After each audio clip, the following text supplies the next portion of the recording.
Episode 29. Goshtasb had 2 sons with his wife, Kataun. They were called Persian and Esfandyar. All the neighbor countries send congratulation messages to Goshtasb except the king of Tooran, who was called Arjasb. One day Zoroaster met King Goshtasb and talked to him about his belief and asked Goshtasb to join him and accept his religion. Goshtasb was touched by Zoroaster's words. He turned to Zoroaster's religion, and his father, Goshtasb, and his brother Zarar also joined Zoroaster. Goshtasb repaired all the old fire temples. Zoroaster asked Goshtasb not to pay any tax to Tooran because the king of Tooran did not believe in God.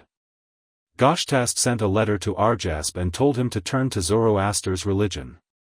If not, he won't get any tax. Arjasb was upset. Arjasb sent the answer back to Goshtasb and wrote, "It is better for you to send this fake messenger out of Iran.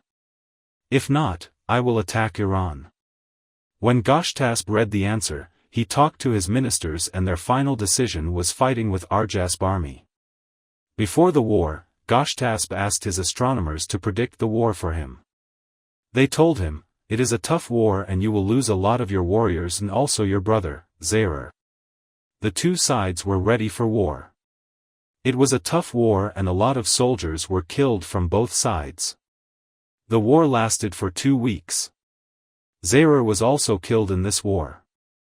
When Esfandyar heard of his uncle's death, he also joined Iran troops. He was very helpful and Iranians could win the war. Arjasb escaped and Turanians retreated. More than 1,000 Iranian soldiers were killed in this war. Goshtasb told his army, "This war was not for ground, it was for our faith." Goshtasb sent a letter for his father, Goshtasb, and informed him of the victory. The old man was very happy after hearing about Iran's victory. Some time passed and one day one of Goshtasb's court men told him, "Do you know that your son, Esfandyar, is trying to get the throne from you?" Esfandyar was angry of hearing this. He sent his commander, Shahnameh, to go after Esfandyar. Esfandyar and his 4 sons were busy hunting. Shahnameh told Esfandyar, "Your father is angry of you. He thinks you are betraying him." Esfandyar went to the capital to meet his father. When Esfandyar arrived to the palace, Goshtasb talked to his ministers and said, "If a son betrays his father, what should the father do in your idea?" The men said, "He must imprison his unfaithful son." Esfandyar said, "People who told you about me betraying you, are liars. I have always been faithful to you." But Goshtasb did not listen to his son and sent him to prison. Then he decided to go to Sistan and stay with Rostam for some time. Goshtasb stayed in Sistan for 2 years. And there was no warrior in the capital. Arjasb heard of this and told his court men, "Now it's a good time to attack Iran. There is no one there to resist." Arjasb ordered his son, Khorram, to attack Balkh, the capital of Iran. Khorram and his soldiers attacked Iran and destroyed a lot of fire temples and killed a lot of people. Khorram could also captivate 2 of Goshtasb's daughters.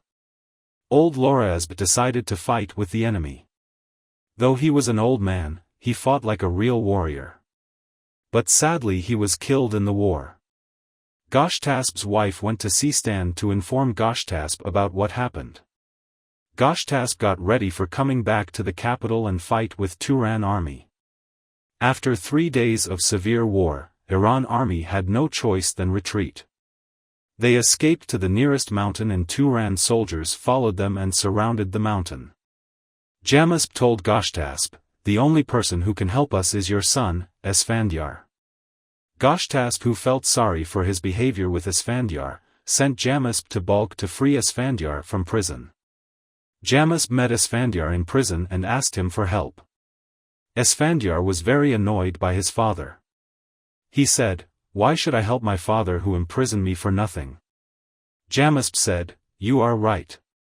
But all your brothers have been killed by Arjasb's army and your sisters are captivated."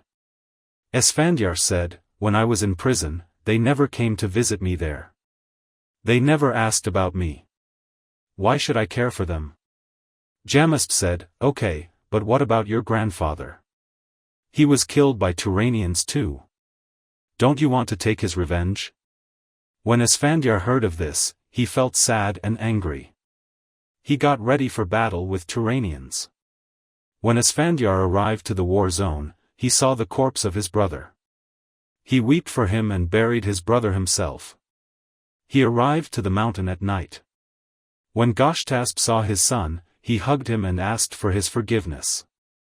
Goshtasb told Esfandyar, if I can survive this trouble, I will make you the next king. That night Esfandyar ordered his soldiers to raid Tooran camps. Iranians could defeat Tooran army and they also captivated a powerful Turanian commander called Goshtasb. Goshtasb escaped and his army retreated.